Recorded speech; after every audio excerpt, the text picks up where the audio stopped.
Hi, welcome back to our machine learning course. I'm Joaquin van Schooyen, and today we'll learn all about transformers.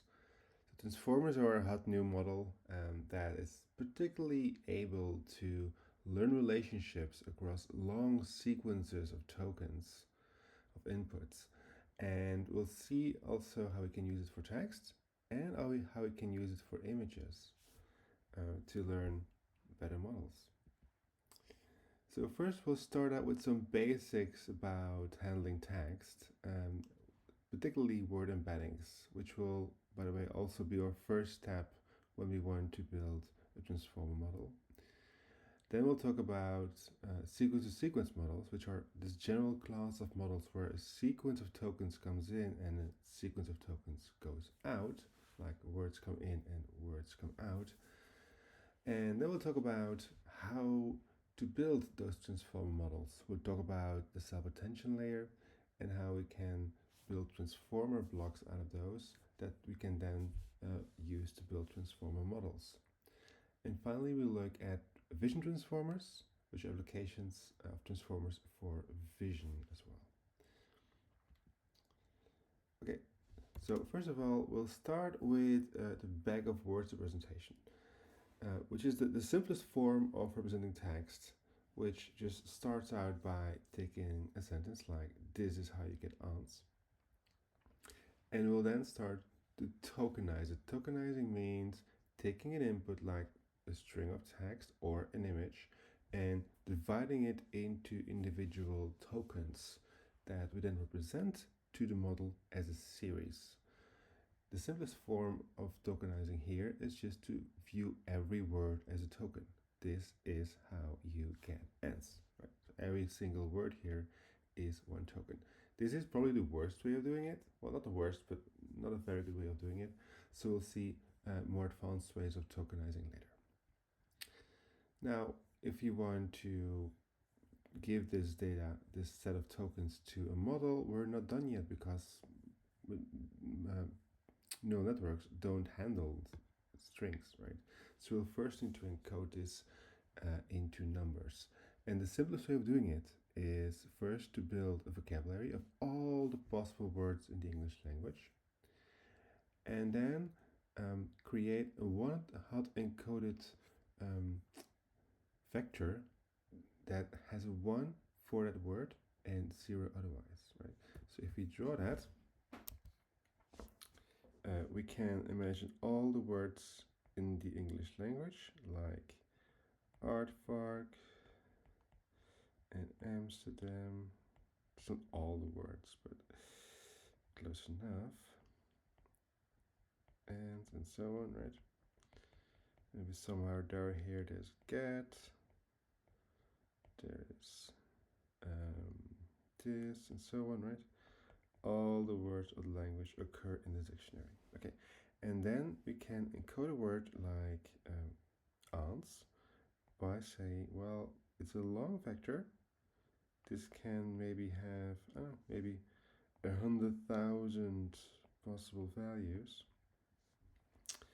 And we'll have a 1 if it's the word and. So we're encoding the word and, or ands now. So this will have zeros everywhere except for one location, and this location responds to the location of the word and in my dictionary. Okay. If I have another word like get, I can encode that same way by saying, okay, we'll have a 1 for get and 0 everywhere else. Okay, so now I have encoded all of my words, and I could do this for all the words in a sentence, and then I can encode the whole sentence by simply summing up all those vectors, or maybe, yeah, well, you can sum them up and then say, okay, there's a 1 here, there's a 1 here, and yeah, maybe a few more ones for the other words we haven't seen yet, and everything else is 0, right? And this is what you see here.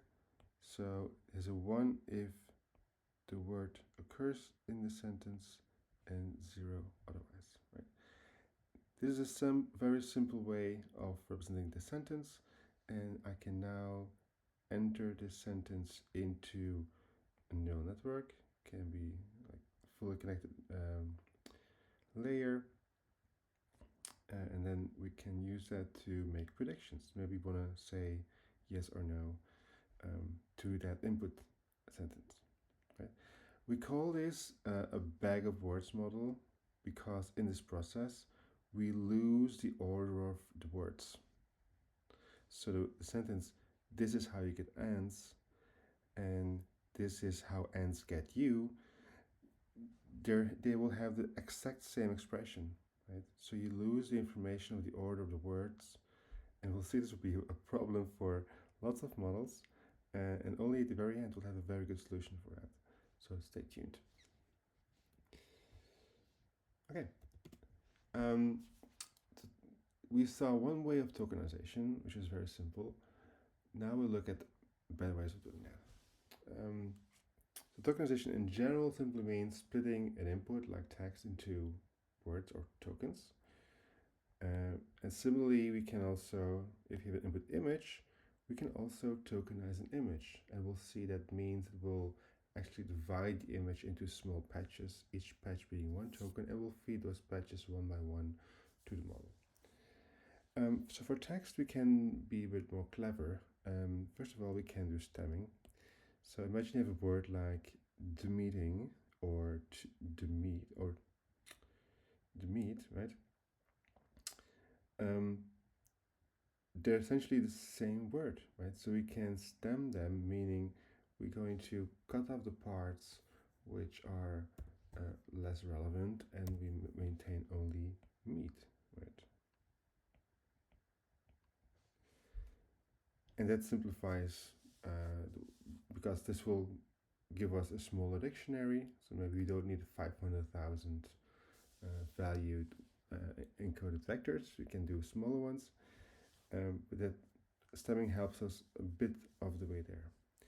Another thing we can do is lemmatization, which means that if we have a word like the meeting and the verb to meet, we probably want to represent that differently, right? And so lemmatization is based on NLP. It's based on the analysis of the sentence. For instance, this is a verb and this is a noun. And we'll use that information to encode words differently depending on whether they are a verb or a noun or something else. Another simple thing we can do is discard stop words because they don't add information to the sentence. We can also, instead of having this large dictionary of 100,000 words, limit that a bit. For instance, we can limit it to the 10,000 most frequent words. Right? This means that our huge matrix doesn't have to be 100,000 long, it can just be 10,000 long. Right? That means though that we cannot encode every word in English language, right? So whenever we see a very rare word, one thing we can do is just replace it with all zeros, right? Now this will lose some information, right? One way around that is to use a hash function. So the hash function says, okay, we have a word that comes in, right? A word coming in. And we then give it to a hash function, and the hash function will hash that word into one of a number of buckets that we define. Right? So we can say I will take maybe 10,000 buckets, and every word will end up in a bucket depending on the hash function we use. Right? This can mean that two different words, like I can have another word that's very different, can actually end up in the same bucket, right? So we get clashes, but that's, yeah, so we lose some information there again. But that's, yeah, another way of solving that issue of not having to deal with 100,000 dimensional vectors. Now, another thing that is important in text is the context. Like, if you have the word awesome, it's probably good to know what's awesome. Is it an awesome movie or an awesome tree, right? And so we can use anagrams, which are a combination of and adjacent words, in this case awesome movie, and we view this as one token. And this gives us a little bit of context that might be useful to do the right thing, to learn the right thing. Now, if we have a word that's very uncommon, that's not in our 10,000 most frequent words, we can also do something called a character anagram. And it means that we take a word like awesome and we divide it into multiple tokens. The tokens are, wes, iso, some, ome, and me, and then end of word. Yep. And so we encode the word awesome not as one token, but as 6 tokens. And it also means that I can now represent every word, even a very, very complex word like anti-disestablishmentarianism for the Blackadder fans. We can actually express that as a long series of tokens. We don't have to throw the word out. We can still express it. Now, nowadays, these things are still used a lot, but most commonly used nowadays are sub-word tokenizers. These are models, trained models, that will divide words into tokens in a very graceful way. Like the word unbelievability, there's the word believe in there, there's the word un in there, there's the word ability in there, right? And so this is a model that has been trained to divide the word into a graceful way that's useful, that doesn't lose so much information. Right? And so it can handle, in this case, it will be actually unbelieve, and ability is split into abil and et. And this will, again, be a better way of splitting into tokens. If you want to play around with this, there's a lot of very cool libraries like NLTK, the Natural Language Toolkit, Spacey, GenSim, Hugging Face tokenizers, so you can play around with all of those. My personal tip is to look at support tokenizers because these are nowadays the best way to go. All right. Now we have our tokens. Now we can actually start building a neural network. And we'll do a little example using a data set of movie reviews, IMDb data set. So it's just small reviews of movies and then a token, a label positive or negative. Right? And so we can train a little bit small model that takes as input a vector. Every word is represented as this one encoded vector of a word. We feed that to a dense layer of 60 nodes, then another dense layer of 60 nodes, and then one output, yes or no, positive or negative. Okay. We can train this model, and we already get pretty decent results. Just one encoding, nothing fancy, and we can still get 88% accuracy. Right. Let's look at the results. So here we see an example of such a review. This one, please give this one a miss. It's bad, terrible performance, right? So it's a very negative review, and we see the model indeed recognizes this as negative. The other one is much more positive, and again, our model views this as very positive, right? And so what's happening here, this is, again, a bag of words model. So the order doesn't matter. The model is just picking up on certain words like terrible or satisfaction, right? And using those, the occurrence of those words as indication whether the output should be negative or positive. Now, let's look at this very small review. This movie was not too terrible. Now this is actually sort of positive review, but the model thinks this is very, very negative.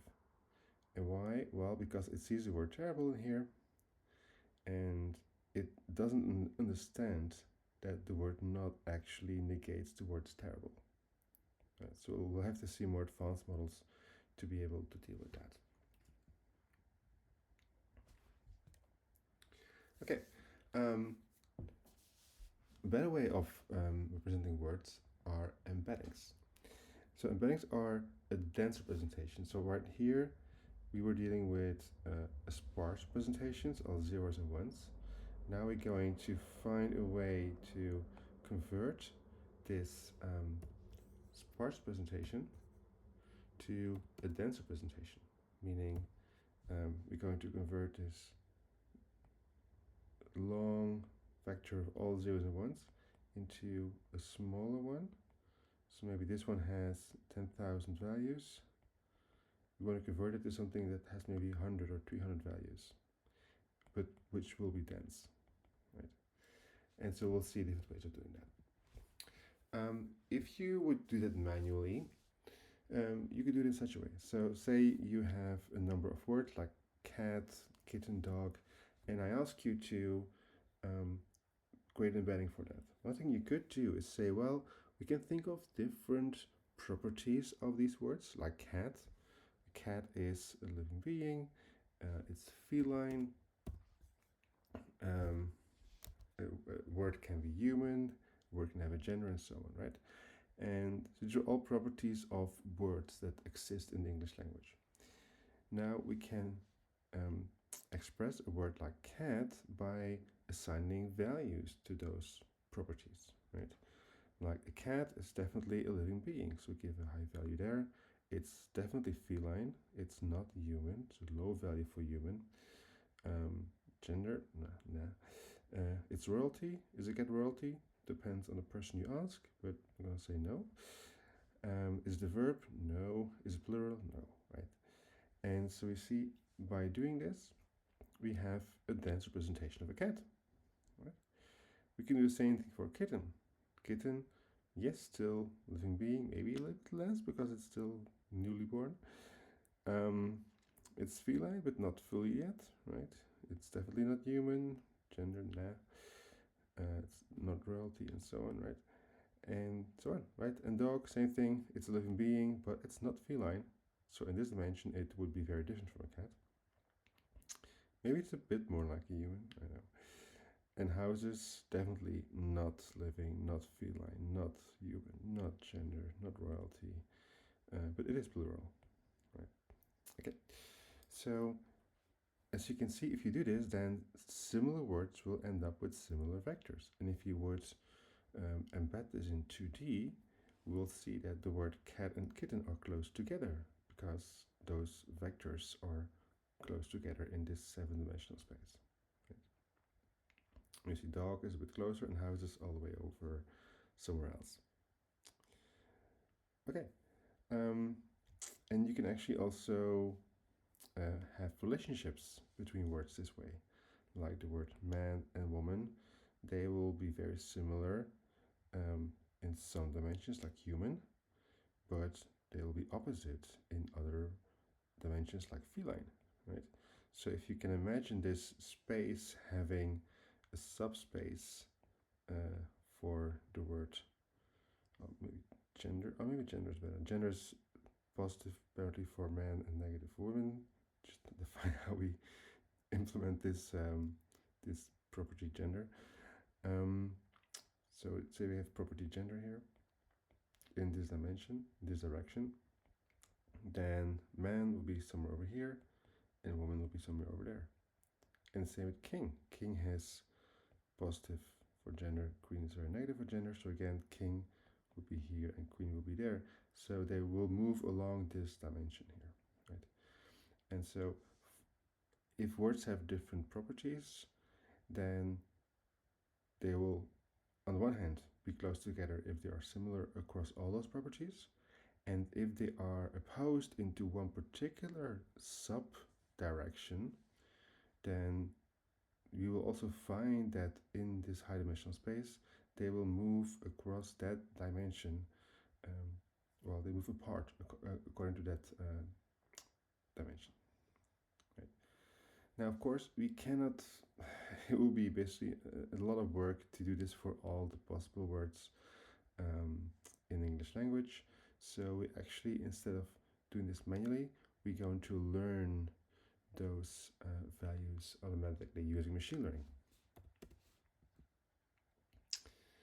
Okay, so how can we learn this from scratch?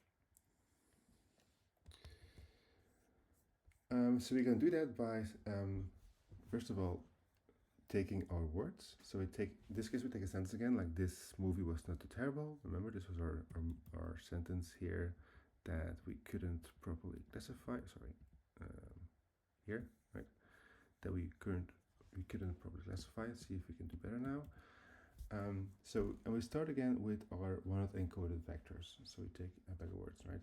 So we take 10,000 dimensions, and every word is, again, a one encoded vector with a 1 somewhere and the rest 0. And we do it for all the inputs, right? 15 is just the number of the word in the dictionary, right? So this will be have 1 at location 15, this will have a 1 at location 67, and so on. Okay, now we are going to add, we want to learn this dense embedding, right? So the typical way we do that is to create a bunch of weights, and then we're going to learn those weights, and from those weights we'll then eventually get those embeddings. Okay, so this embedding layer is n times w. N is 10,000 here. M is our desired dimensionality. So if you want to express those words into 300 dimensions, then M will be 300. Right? And the embedding layer will map a 10,000 dimensional word to a 300 dimensional word. And for every word, we'll have an output token of that dimensionality. And so we basically push all those words to a network. We get all the outputs. And then we can do something like global pooling. We just sum up or average all of those vectors. We get an output token, and then we can then do something with that output token. We can, for instance, feed this through one more dense layer, and then to an output, and then we can compute a loss, and then we're going to backpropagate that loss to update all the weights in my network. Right? ID being that, so I'll start with randomized values for all those weights here in this n by n matrix. And then through backpropagation, I'm going to find better values for those weights so that I can solve my problem correctly. Right? Right. So that's the whole idea, what we can do now. This is how we can learn an embedding for those words. Okay, so we can try this. In PyTorch, we can simply create an embedding layer. We give it a vocabulary size, so that's going to be 300, or yes, it's 300 here. I guess so. I don't remember exactly. Oh, sorry, the vocabulary size is, sorry, that's 10,000. That's the number of words in my vocabulary. And embedding length, that's the length of the embedding I want to learn. So typically it's going to be 300. For now, I'm going to keep this as a toy example. So I'm going to embed my words into 20 dimensions. Okay. So this means this will effectively have internally a 10,000 by 20 matrix of weights. We'll see in a second what this looks like more in detail, but this is effectively a weight matrix that we are going to learn now. Right. We add average pooling at the end. We remember our average pooling layer here. And then one layer at the end, and then we can, like I said, we can push data to this network, get the loss, use the loss to update my linear layer and my embedding layer, and that way I can learn a good mapping. Okay, So if I do that, and I use that then to make predictions for my IMDb dataset, well, I get performance which is slightly lower. I think I had 88 before. Yeah, now I have 84, so I lose a bit of information, right? Lose a bit of accuracy, and it's most likely because I'm really trying to compress all the information in the English language into 20 dimensions, which is probably, yeah, very difficult. So to do this well, we should probably take a much larger dimensionality, like 100 or 300. And we know that 300 is a good value for the English language. We can compress it down to 300 dimensions. Right. Now, we don't have to do this from scratch. We can actually download pre-trained embeddings. The trick behind pre-trained embeddings is that, well, we don't have a lot of labeled data in the world, but we have a lot of unlabeled data, just text. And we can use that to create an auxiliary task. For instance, we can say, well, given a word in a sentence, like the word word, predict the surrounding words. So if I give you word, you have to predict a or predict. Or if I give you the word embeddings, then the answer could be produce and for, right? Or rank could be low approximation, right? So I can do this over and over and over again for all the sentences on the internet, and from that I can then hopefully learn a good embedding. This is also called self-supervised learning, right? Because I don't use supervised labels. I'm creating an auxiliary task for which I use the data itself as the labels, right? Okay, so and we'll see a few ways that we can get those pre-trained embeddings, and we'll talk about three particular methods. First of all, word-to-vec, FastText, and GLOV. And let's dive into those. Okay, so first, word-to-vec. So we start with a sentence from the internet. We take one particular word out, football, right? And I'm going to give the context to my model. I'm going to tell my model the word like, playing, with,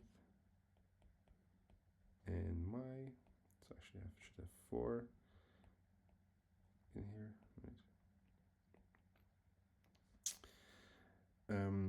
And then the output word should be football, right? So from the context, like playing with my, the model has to output football. Okay.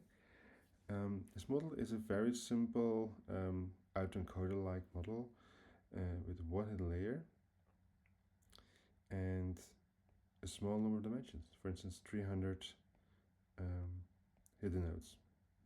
And this number will, of course, be the embedding size that I want to learn. The input, I'm just going to want to encode them. Like, this guy here will just be the one encoded vector for like. This vector here is one encoded vector for the word football, right? So I can give any word to it, and all I need to do is take a word, look up in the dictionary what's the number of that word, create the corresponding word encoded vector. Then we do it for all the words, and then we feed those to the network. We get an output, right? We get a prediction. So after we feed this to the network, we'll get a prediction like it's going to be 0.1 the word aardvark, 0.02 the word Amsterdam, and so on, right? And hopefully for the word football, there's something like 0.9, hopefully. In the beginning this would not be the case, but hopefully after some iterations that's true. So I take all those predictions, I compute a loss, and I'm going to use that loss to update my hidden weights. And that way I can train this hidden layer to give me the right output given the context, right? Giving the hidden word in the center, given the context around it. Right? And so what will happen if I do that is I will have between my hidden layer and my 300 dimensional hidden layer and my 10,000 dimensional output layer, I will have a weight matrix here, which is, you get it, it's 300 by 10,000 wide. And so this is my weight matrix, and this is exactly my embedding matrix. Okay. And I could just train this thing on all the data from the internet, and hopefully from that I can learn a very good embedding matrix. One variant of this ID is skipgram. It's kind of the opposite. So in this case, I give the word football in, and I have to predict the words like, playing, and so on, right? So it's a bit of a harder problem. But it turns out that this actually scales better to larger corpora of text, and it learns the relationships between words also a little bit better. Okay, so those are CBOW and skipgram. Very easy ways, and we can get good embedding matrices from these. The people have been then studying those embeddings, and they found a number of interesting relationships. So first of all, they found that gender relationships are involved. So somewhere in those 300 dimensions is a dimension that, or a combination of dimensions, that represents gender. So, and actually it's even so precise that you can take the word for, the vector for king, subtract the vector for man, add the vector for women, and you will get queen. Right? Another thing they notice is that you can have other dimensions which, for instance, convert the word walking to the word walked and swimming to the word swam. So from past, present to past tense. And even relationships between countries and capitals. So if you take Spain and then Madrid, you translate that vector to Italy and you will get Rome, and so on, right? Side note, there are a lot of biases in these embeddings, right? So like there are gender biases and other ones. It's a huge unsolved problem, but it is interesting that those relationships are learned purely based on data. Okay, what happens if you have document? Well, it's very similar. So we take the words in a sentence, we add the paragraph ID to it, and we concatenate that, and then we can, for instance, predict the next word. The cat sat on. In this case, on is going to be our target word, and it's another very common thing, right? So right here we were predicting the word in the center. You could also say, I like playing football with my, and then your task is to predict the next word in a sentence, friends. Right? And so here we do that. And we also add IDs for paragraphs. So this gives us some context of which words are together in the same paragraph. And that way we can also capture document level semantics. Right? We can convert a document to a vector, which might be very useful if you want to find similar documents, for instance. FastText is an improvement over Word2Vec. Because Word2Vec, first of all, cannot represent out of vocabulary words. Similar words are learned independently, so it's also less efficient, like meet a meeting. So FastText solves that by, first of all, using character engrams. Like I said before, we divide words into trigrams, so we can represent all the possible words. We use hashing because there's a lot of possible trigrams. And we also do negative sampling, meaning we're not just going to predict the correct word. We're also going to have examples where we predict a word that's not in the sentence, right? So, for instance, if you have a sentence like, I like playing football with my friends, you could create a negative example for this. For instance, saying, I like playing martini with my friends, right? That's a not proper word. And so you would give this as an example, and you would actually give a negative loss value to represent that this was a negative example, right? And but then you can train it on more data as well. Okay. Final one is glove. So glove is very different, also very simple method. So here we first of all build a co-occurrence matrix, meaning we take sentences like I like playing football with my friend. We're going to say this is my context, like playing football. And if two words occur in the same context, we're going to note that into a co-occurrence matrix. This is a gigantic matrix of like 10,000 by 10,000 words. And if the word football and my occur in the same context, then we're going to have a 1 there. If it occurs twice, then we're not going to make it 3 there, a 2 there, and so on, right? So tallest and tree are together, and dog actually occurs together with my and trained. So there's 2 values and so on, right? So, and we look through all the information on Wikipedia, and there are even glove embeddings for all the information from the internet, all the text from the internet, the common crawl. And so you end up with this huge co-occurrence matrix. Now, yeah, of course, the values here are going to be gigantic. You will have like 2 million as a possible value. So we go into the log of that. And then the whole idea of this is that we can do very run-of-the-mill matrix decomposition, right? So we can decompose our matrix into 2 smaller matrices, right? So we take our n by n log x matrix here. We're going to decompose it into 2 other matrices of dimension k, and I choose the dimension k, of course. And I'm going to choose it. This will be like 300, for instance. And I just decompose it, right? And there's different ways of doing that. It's a bit more complicated. There's also bias terms and so on. And we'll, as you will notice, we'll actually have 2 embedding matrices, but we're just going to keep one and remove the other one. That's it. And we also have some capping so that we don't end up with too large values and so on. But that's the whole idea. So we built this big occurrence matrix, we decompose it, we throw one of the options away, and this is going to be our embedding matrix, and I can now just download this from the internet and use it. Okay. And this is also something that works quite well.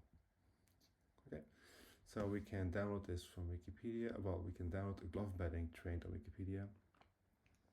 And there's different versions. There's a 50 dimension, 100 dimension, 300 dimensions version of that. And versus here is the example for the word queen, and these are the first 50 values of this 300-dimensional embedding, right? Okay. Let's see how we can, if we train a model with that. So we take again our same sequential model, same embedding layer, but now I'm going to import the glove embeddings from Wikipedia, and this gives me my embedding tensor. I'm just going to plug that in. I'm going to freeze it. I'm not going to fine tune it, and then do the same thing, average pooling, linear layer, and so on. And again, well, still not perfect. Well, the model trains very nicely though. I probably should have trained it for longer. But yeah, you can see this also sort of works. Okay. So this is it for now for word embeddings. And in the next lecture, we're going to see how we can use those word embeddings as the first step to create good tokens that we can then later use to build transformer models.